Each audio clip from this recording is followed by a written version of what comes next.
I just read and read and read. I probably read 5 to 6 hours a day. I don't read as fast now as when I was younger, but I read 5 daily newspapers. I read a fair number of magazines. I read 10Ks. I read annual reports, and I read a lot of other things too. So I've always enjoyed reading. I love reading biographies. You have to understand accounting. It's the language. It's like being in a foreign country without knowing the language if you're in business and you don't understand accounting. You want to get as comfortable with that as you are with the English language. I run into CEOs periodically who really don't understand it. You know, they try to bluff their way through, and you can see in their faces, they're frightened almost when somebody hands them a balance sheet or an income statement. They really don't know what it means, and they have to count on somebody else. We bought a company. We agreed to buy a company called Clayton Homes Company in the manufactured home business. We agreed to pay $1.7 billion for it. I made that deal over the phone without ever meeting the people there, but I had seen enough through reading 10Ks, 10Qs, annual reports, but looking at figures, what they tell me in terms of the kind of people even running the place, the kind of accounting decisions they make and so on. I was able to make that $1.7 billion transactions over the phone. 3/4 of our managers do not need to work financially. They have no reason financially to work. Probably 3/4 of them are worth at least $50 million, and we have some that are worth in the billions. And yet these people jump out of bed every morning, you know, and work, and they work weekends, and they love working. And why is that? And what's the key to that? The key really is the same reason I keep working. There's a couple things. A, I get to paint my own painting. I do not have people second guessing me. I do not have people saying, why don't you use a little more red paint than blue paint? Why don't you paint a seascape instead of a landscape? I get to do my own thing. It's a form of creativity. It's exactly like they're not doing it for the money, primarily. They're doing it because they like doing something well. And the second thing I like, frankly, is I like applause. I like appreciation. So I like having shareholders who feel good about what I've done. So those people are counting on me, and that's kind of fun to have something where you can actually deliver for other people and change their lives in positive ways. And that feeling of ownership is really extraordinary. It takes 3 qualities, essentially, to do well. It takes intelligence, it takes energy, and it takes integrity. Integrity is absolutely an option. You can choose where you stand on the integrity scale. Having the right heroes, you know, is terribly important.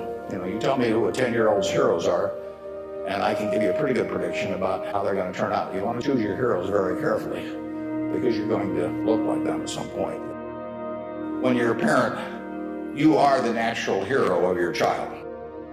They're going to be shaped more by what they see in this behavior of yours toward them than anything that will impact them later in their lives.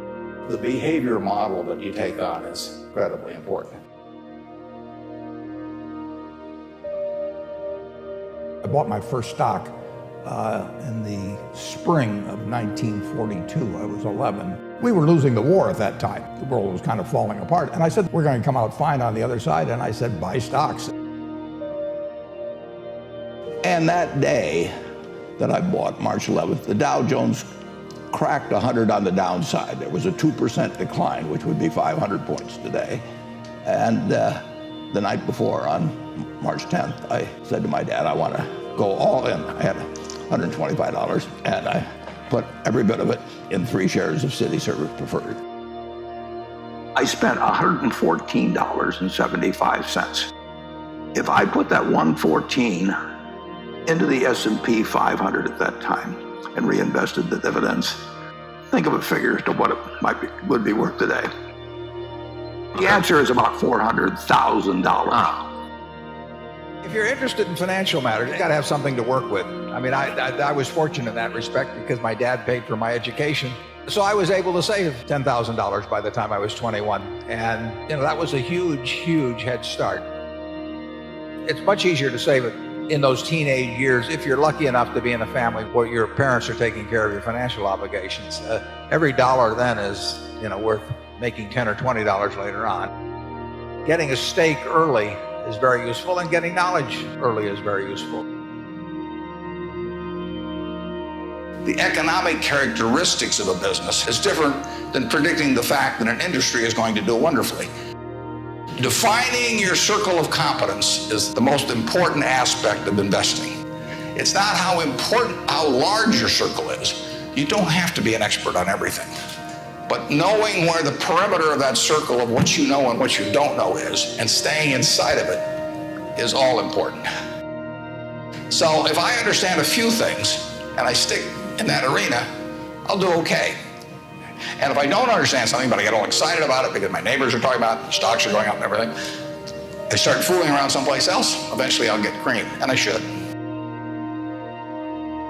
Intrinsic value is the number that if you were all knowing about the future and could predict all the cash a business would give you between now and Judgment Day, discounted at the proper discount rate, that number is what the intrinsic value of business is. In other words, the only reason for making investment and laying out money now is to get more money later on, right? That's what investing is all about. Aesop said, a bird in the hand is worth two in the bush. Now that isn't quite complete, because the question is, how sure are you that there are two in the bush? And how long do you have to wait to get them out? That's all there is to investing. Now, if interest rates are 15%, roughly, you've got to get two birds out of the bush in 5 years to equal the bird in the hand.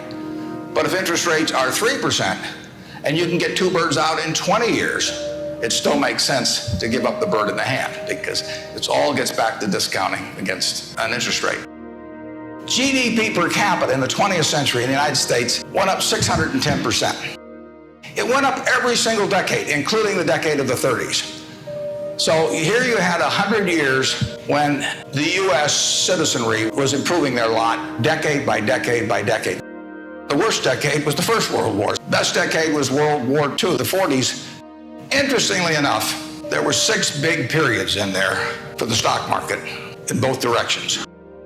How could it be that you could have a country that was doing better and better and better and better? Every generation was living better than the one that preceded it, but you had these huge changes, big gains a few times, long periods of stagnation.